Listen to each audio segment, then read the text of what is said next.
Good morning. It is Thursday, Yes, indeed. June 10th, Yes.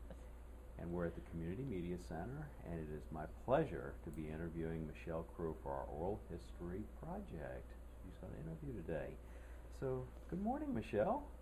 Good morning. How are you this am- morning, Jim? I am wonderful. What a pleasure this is.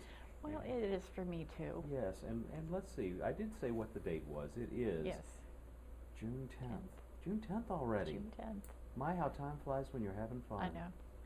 Yes. Jim, my husband and I have been retired since December 31st, so Mhm. we're still getting used to trying to figure out what day it is Mhm. and what date it is. Yes. But we're doing pretty well. Well, But the that's- days do fly by, I have to say. And do you notice that they go by faster the older you get?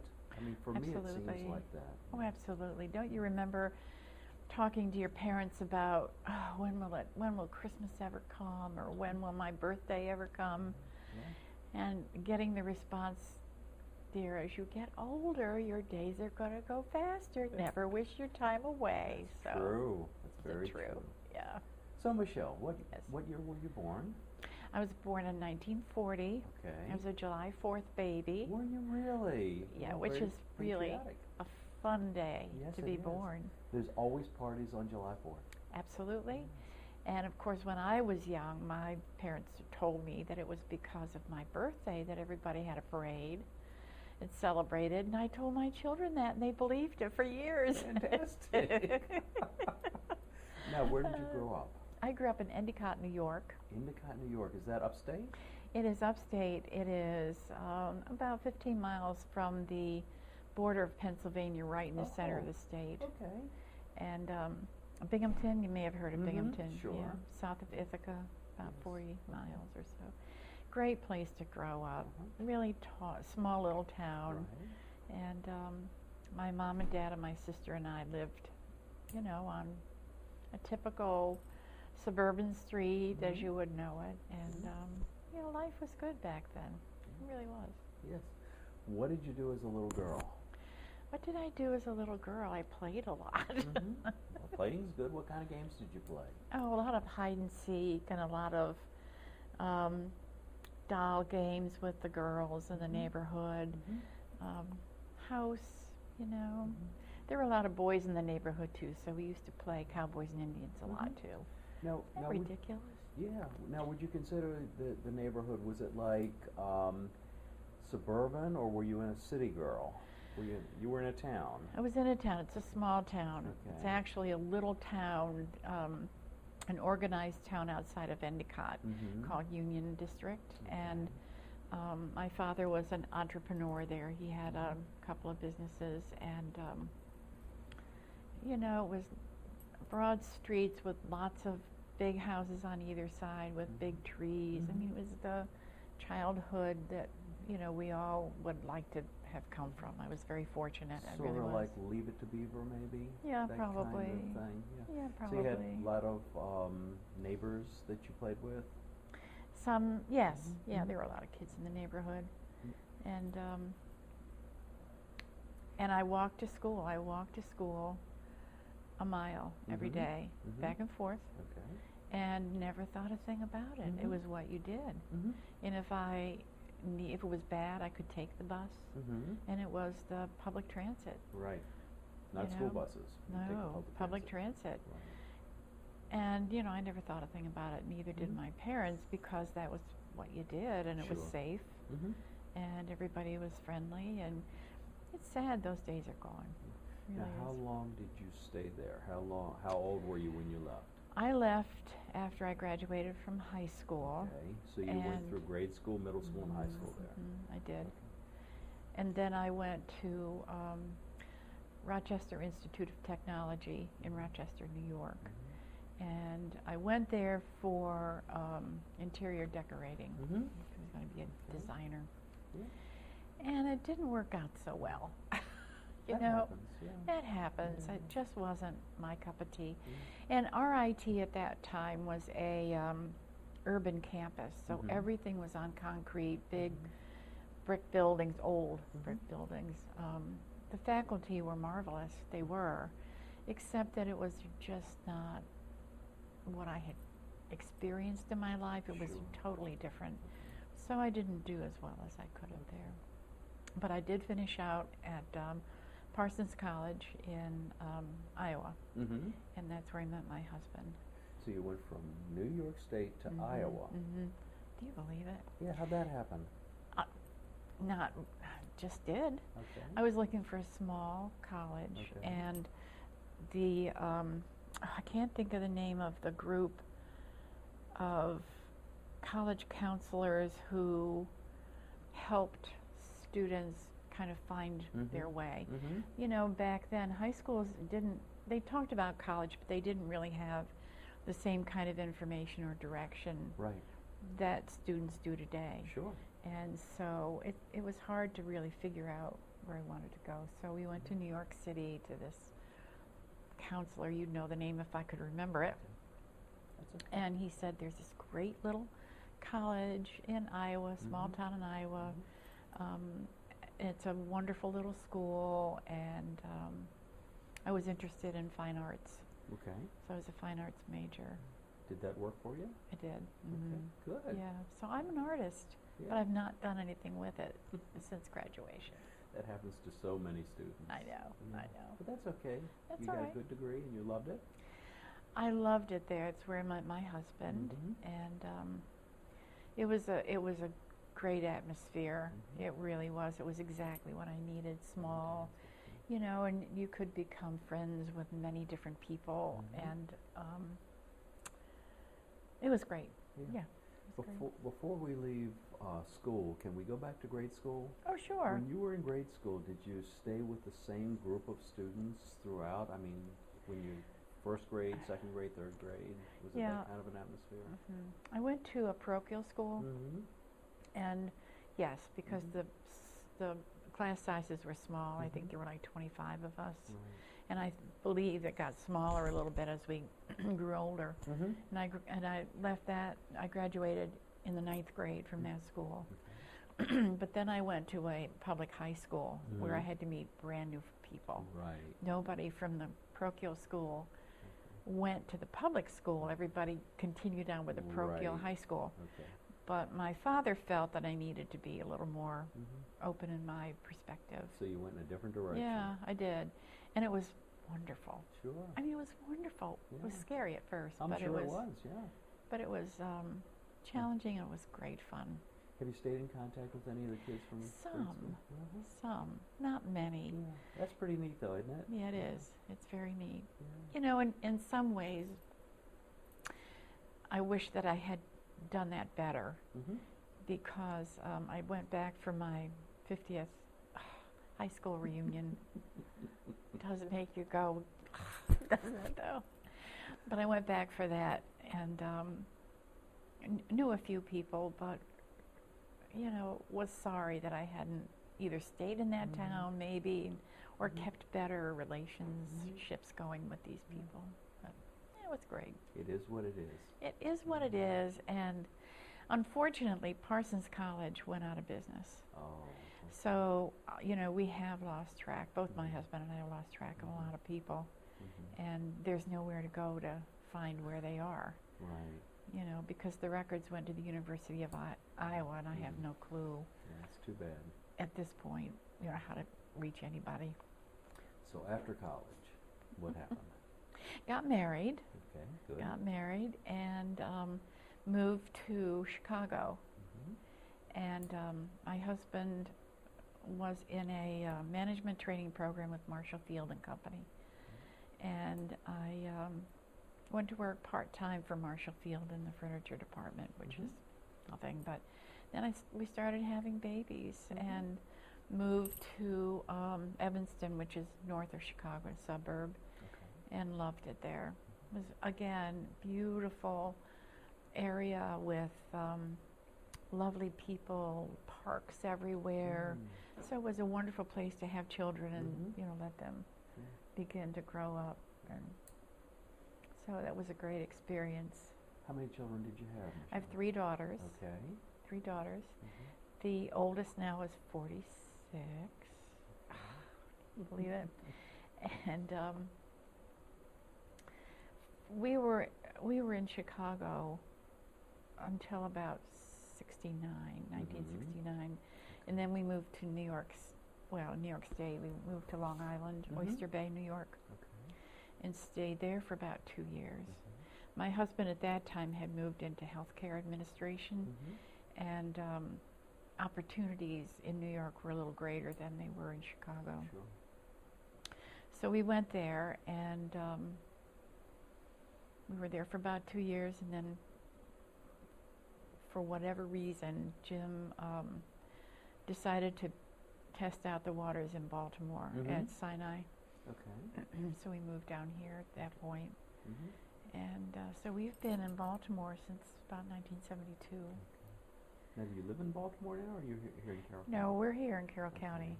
Oh, I'm not done. Okay, I know. Okay. Yeah. So you moved to Baltimore. So we This moved to would have Baltimore. been about 1971, 72? Yeah, 70, just right on the cusp there. Okay. Yeah.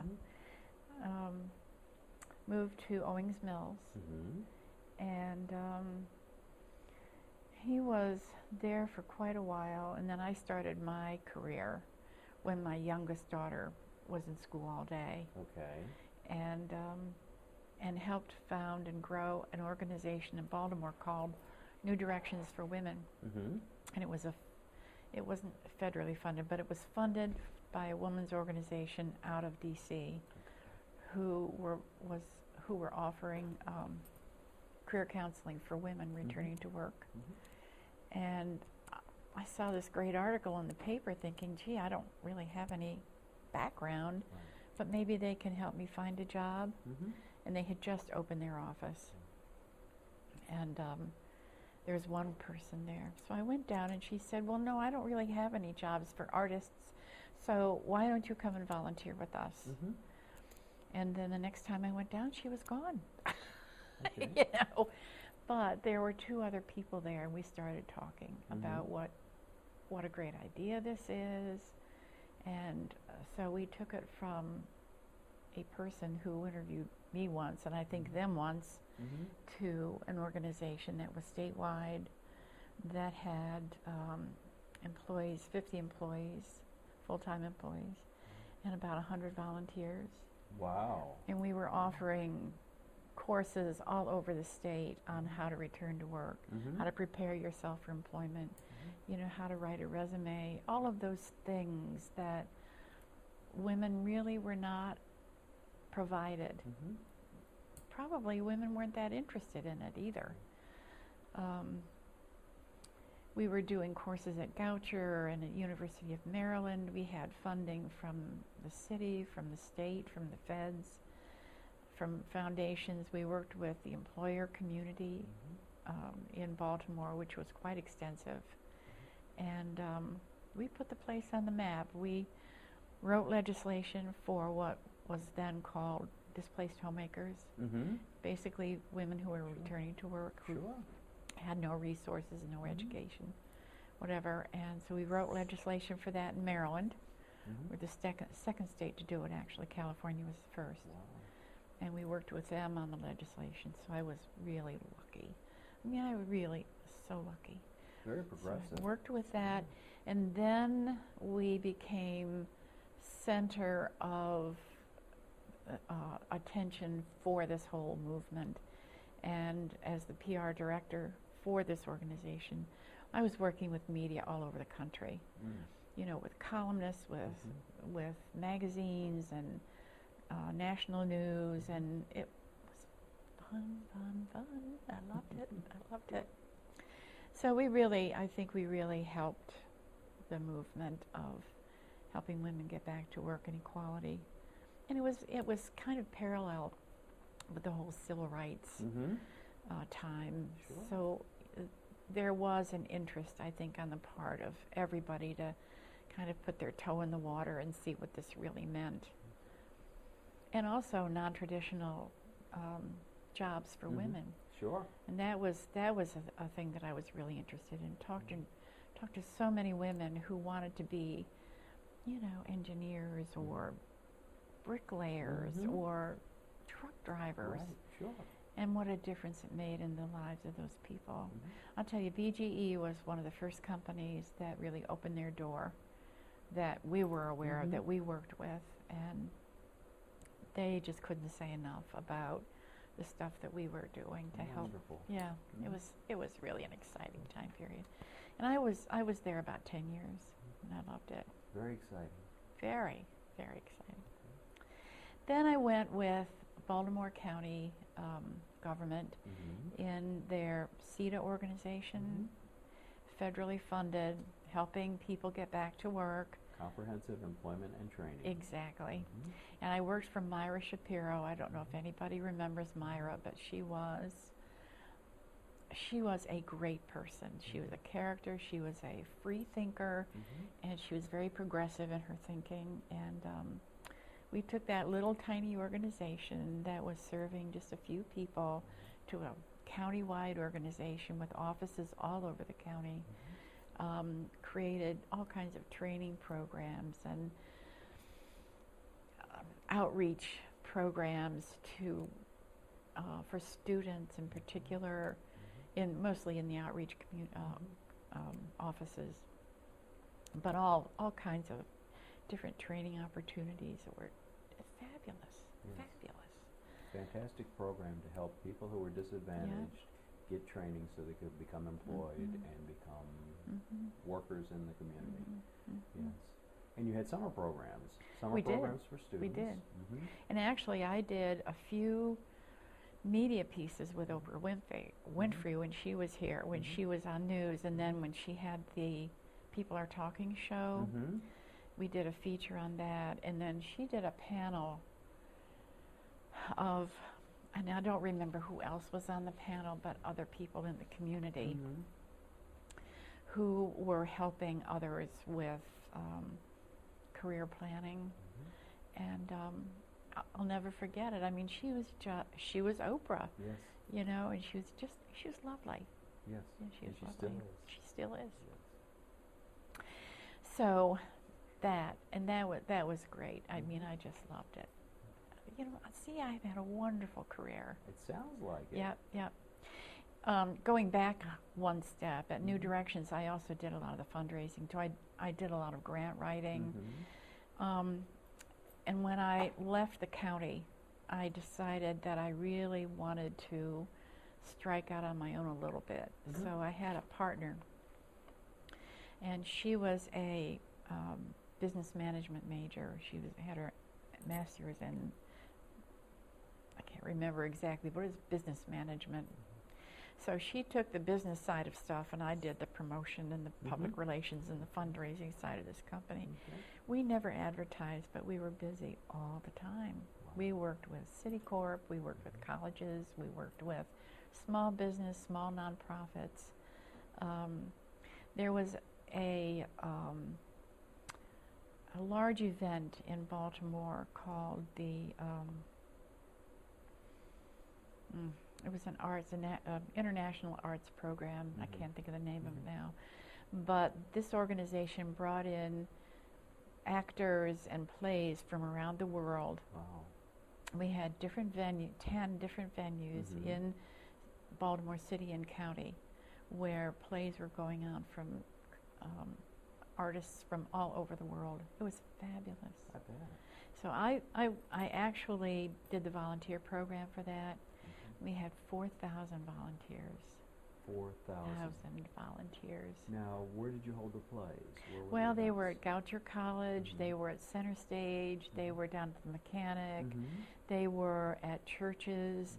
You know, they were placed all over the region so that people all over the region could easily get to. So they'd be accessible. Yep. And the cost was minimal for people to come because it was funded by foundations Oh, and government. wonderful. Yeah, it was great. And it provided live entertainment and live acting for people who'd never seen it before. Fantastic. It was So there's your art background Yeah. coming to the Yeah. fore. And then as a consultant, I went into the theater project and did some fundraising for them. And that was an experience. I don't know if you know Theater Project. No. It is a theater. They're still down there. I can't remember the street. Next to the Mechanic Theater. No, not next to the Mechanic. The Meyerhoff. Oh, okay. Next to the Meyerhoff. And they do avant-garde theater. And again, companies that come from all over the world. And it's interesting. It's a box theater. Very interesting. Isn't it? Oh, it's wonderful. You really need to find out. Philip Arnault was the artistic director. And again, just a real creative guy whose, thinking was out there everywhere. And very well respected in this genre. Very, very interesting. Very interesting. And then my husband took a job with Citicorp and was transferred to Hagerstown. So then we moved up to Chambersburg, Pennsylvania, where I worked at Wilson College for about 8 years. And there I was the fundraiser, the director of development, and it was a women's college, small women's college. It was fabulous. It's interesting. Am I going on too long? No. This is wonderful. I don't know if it's wonderful, but anyway, Wilson College in 1979 had almost gone out of business. They were a tiny little school, well respected, not part of the seven sisters of the universities, but like in that second layer down among several smaller women's colleges. And that's when women's colleges were still the thing, not any longer, but the president at that time of the college decided, along with the board, that they should become a women's foundation rather than an educational institution. Well, they, for about a year, prepared for this entity, not telling the alums at all. And then they made an announcement. Well, the alums just went berserk, and they took the college to court.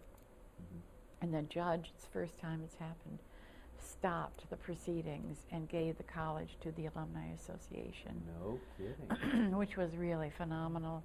But they had to start out with nothing, really nothing, because they had spent all of the money. And the educational side of Wilson had really gone downhill. So it had to have been probably more than a year that they were working towards this. But anyway, so in '79, they had this real swell of support for the college. From the alumni. From the Alumni Association. And their focus had really been in rebuilding the college educational side of things. They brought back professors who had been there that, were ready to come back to help and all of that. It was an amazing story. I started there in 1988. So by that time, the alums had really sacrificed and done what they could do to put it back on its feet, but it had a long way to go. So I worked in the advancement office, and the vice president was just one of the sharpest, most aggressive persons, but in a nice way, that I could imagine working for. And I really learned a whole lot from her, I tell you. She was instrumental, believe me, in making that college whole. So they rebuilt the college. Yep, and the fundraising program that I was director of was very solid. I mean, we had 60-some% participation from alums, which is really phenomenal. So is it, it's still going today? It's still going today. I left in '94 to come here at Carroll Lutheran Village. Still going today, and I have maintained a lot of friends there. Now, is it still a women's college? The day school is women's college, and they do pull people from all over the world. They have a fabulous program, and I learned from that the women's education has made a huge difference in the lives of so many people. People who probably may not have done as well in a co-ed college as they did in a women's college, and just fabulous alums, truly. And they're doing very well. Wonderful. They're doing very, very well. Fantastic. So you left there to come to Carroll Lutheran. Yep. Okay, tell me about Carroll Lutheran. Carroll Lutheran, I came to Carroll Lutheran in 1994. I was hired by the new executive director who had come in March, and a mutual friend said to me, you know, this guy, Gary, is looking to hire a fundraiser. Do you want to talk with him? So I did. And he was very gracious, very nice. We had a good conversation, and he told me, he said, I'm doing a national search, so it's probably going to be a few weeks before, you know, I get back to you. Well, in 2 days, he called and offered me the job. I was like, wow. So I was excited because we wanted to get back to our daughters who were still living here. And so we started in 1994, and at a time when Carroll Lutheran Village was sort of that old person's home up on the hill. Nobody really knew exactly what it was in Carroll County. And it was highly successful internally, doing wonderful things. People were very happy there. Excellent programming, very committed employees and volunteers, a few volunteers. And so the goal really was to put Carroll Lutheran on the map and to start a fundraising program there. And the main goal of the fundraising program was to build a benevolence fund for residents who would run out of funds. As a nonprofit organization, you don't want to turn people away, yet you're really not making a profit. So we started an endowment fund to help with the very great need that the organization had. And we started that really by running a capital campaign. We needed some additional levels of care and more room, etc. And that was the way we really started the program, was to get people interested in the need and in the organization, and to know that their dollars meant a whole lot to so many people. So we started with about, I would guess about $800,000 that had been given to the organization that hadn't been spent. And we started an endowment, excuse me, and at one point we were almost at $8 million. Wow. I know. And then with the downturn in the economy, we got hit.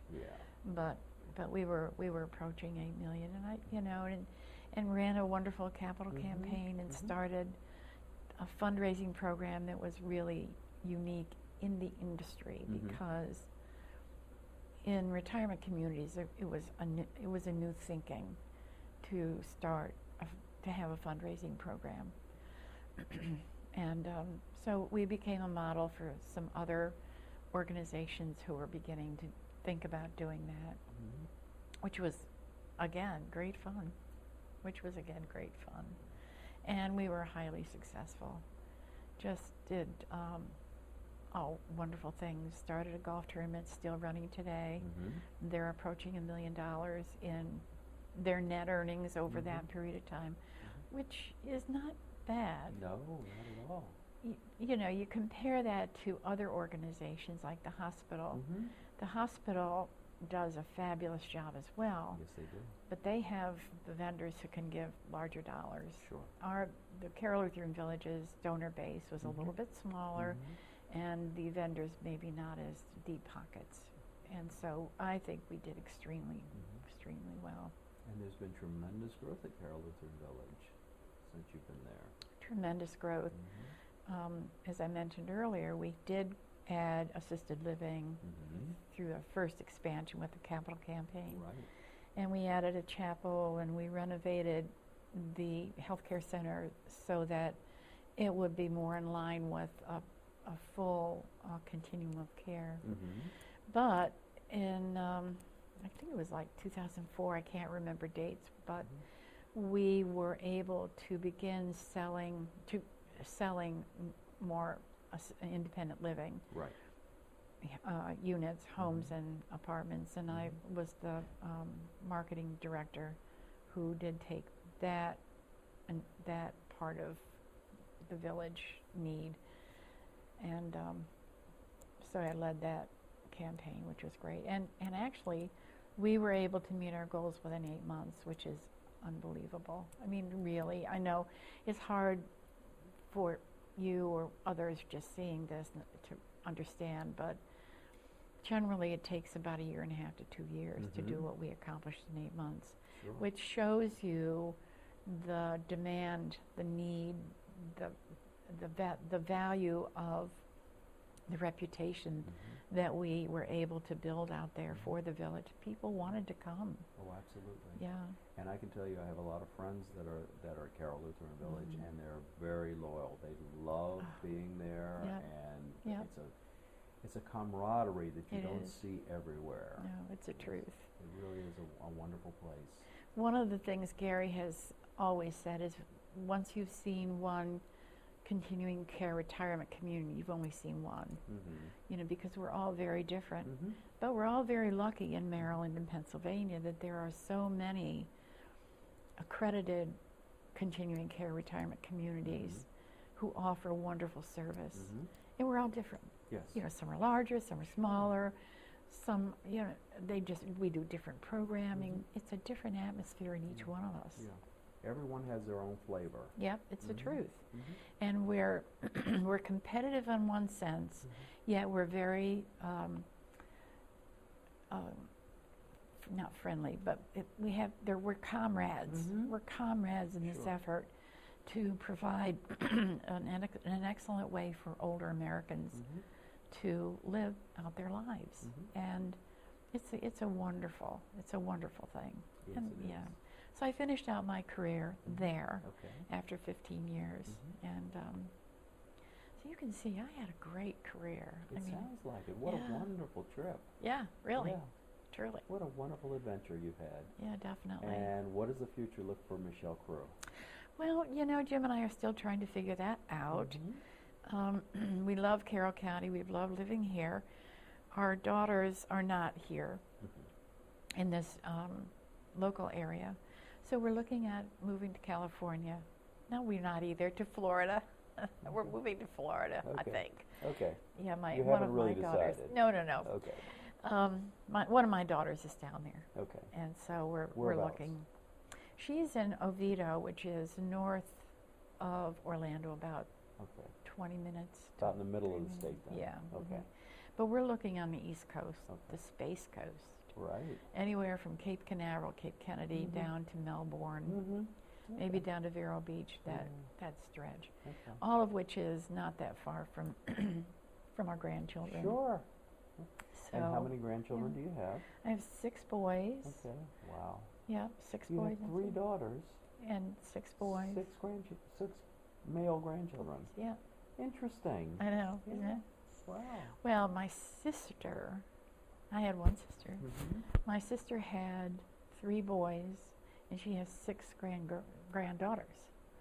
So isn't that strange? Isn't that amazing? Yeah, it is amazing. What a coincidence. I know. Yeah. I know.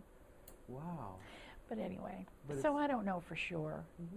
But I think that, you know, when the economy turns around and we can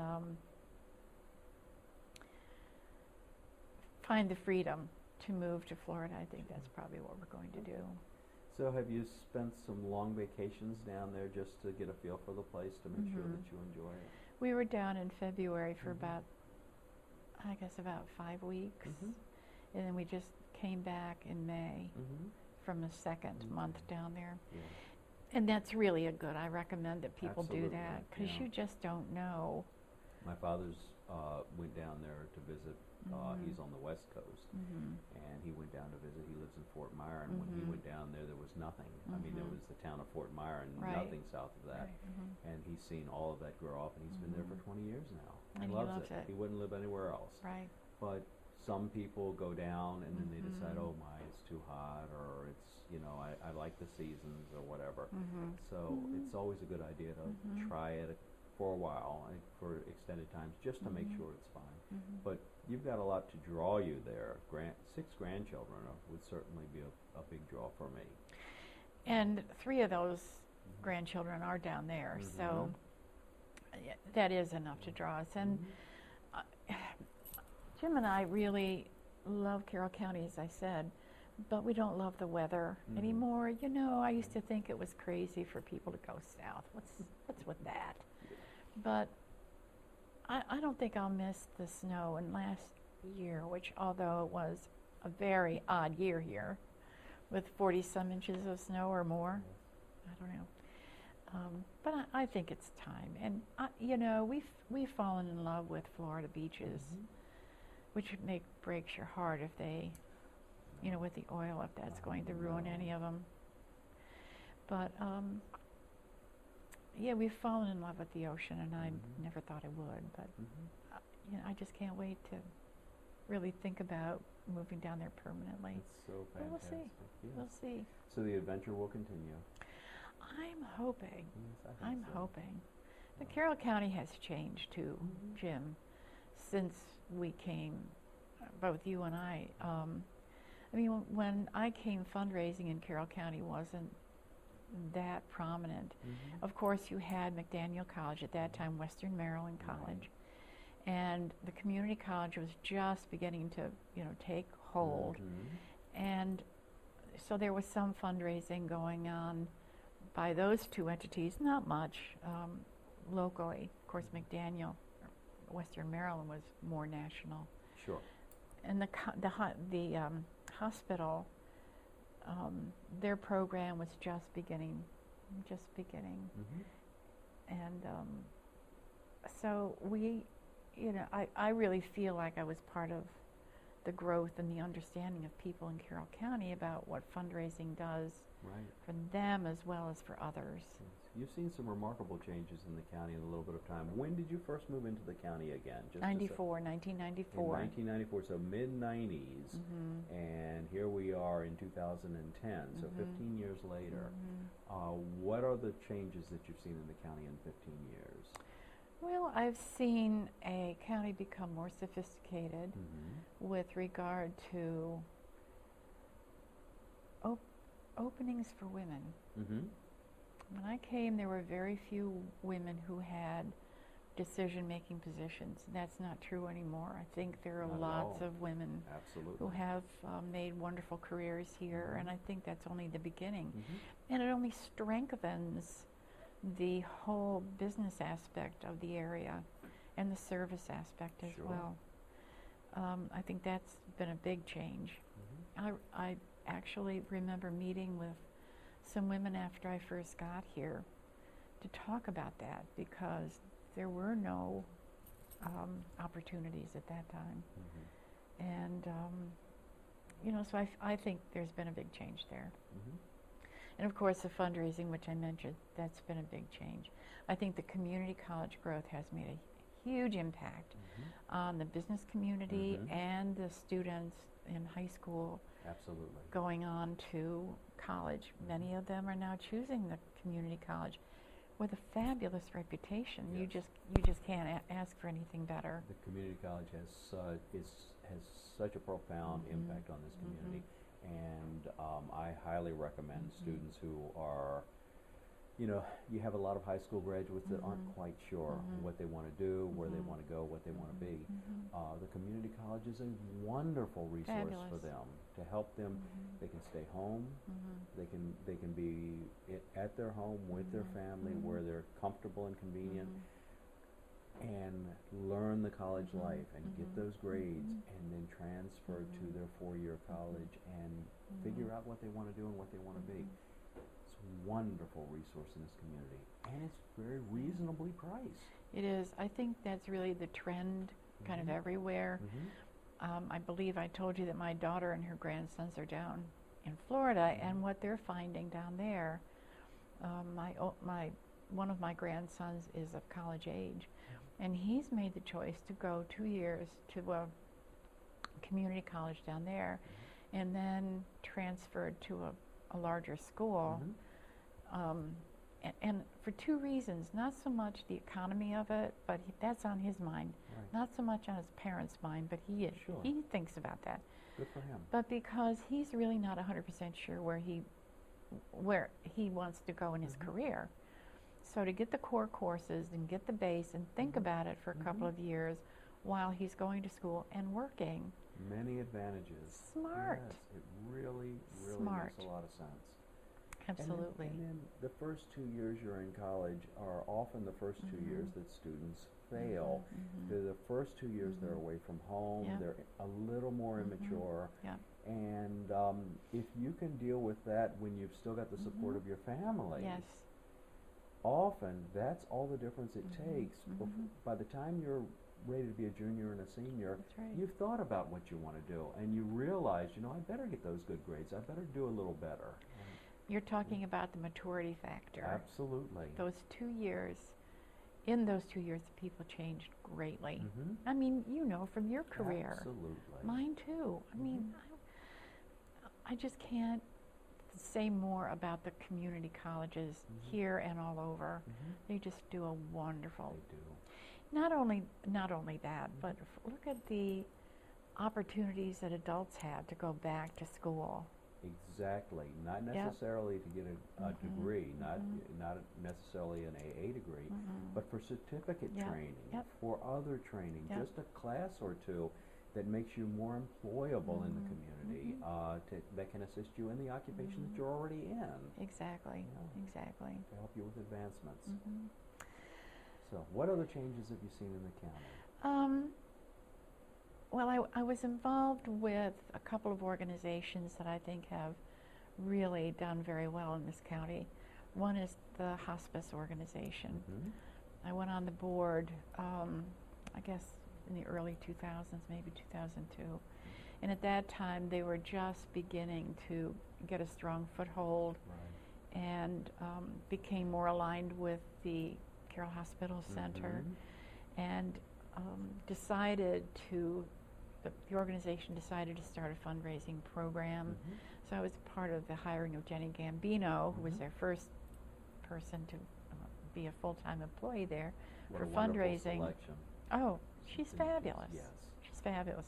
And of course now because the college and hospice work so closely, they have realigned things a little bit, and Jenny is doing work for both. So I've seen a great difference in the growth. And of course, the Dove House was built during that time, and the in-house care has been provided more openly to the county citizens. And that's been just a wonderful, wonderful thing. Again, a great asset to the community. Exactly, Absolutely. exactly. And I'm all about that. Yes, definitely. indeed.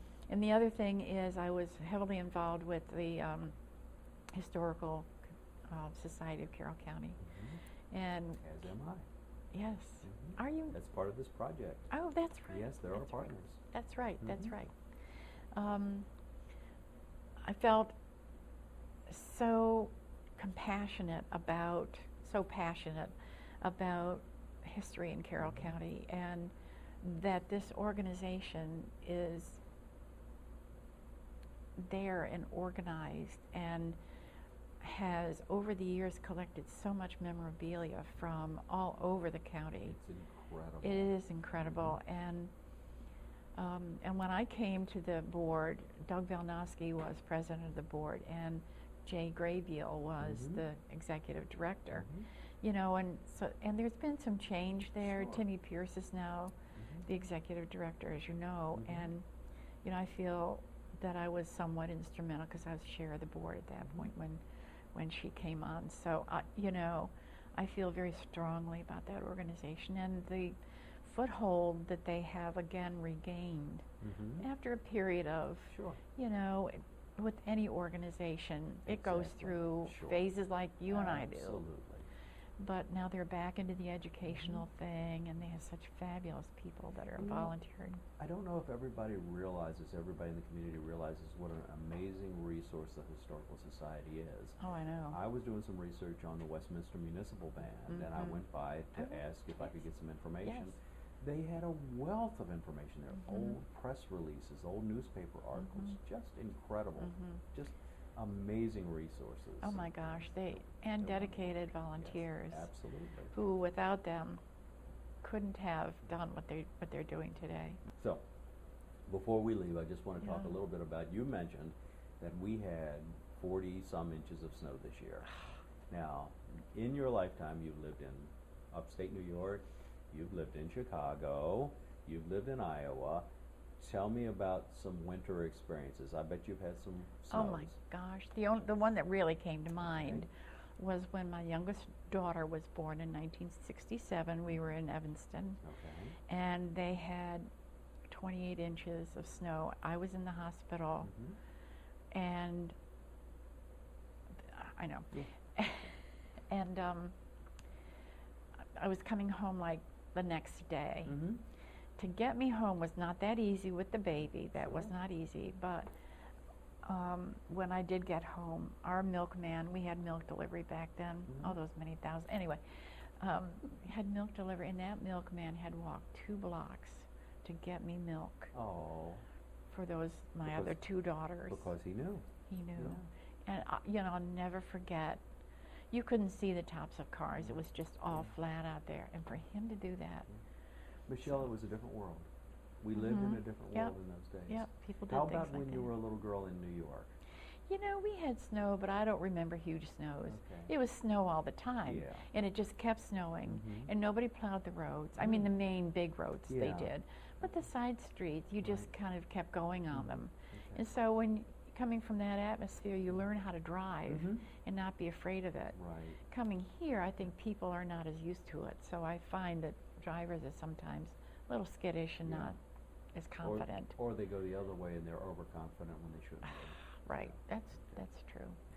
Well, Michelle, it has been such a pleasure talking to you Oh, today. thank you, I have Jim. had a wonderful time Thank you. in our interview. It's been very relaxed, and you have Yeah. shared a Oh, I wealth loved of it. information. You've been a wonderful person here, a special person in our community. Thank you. And I'm so glad that I had a chance to interview you Thank you. before you went off to Florida. Thank you. And I wish you the very best. Well, I appreciate the invitation, and I didn't think I had much to offer, but it was fun talking about all of those things that kind of in your memory. So thank you, Jim. Absolutely. Appreciate it.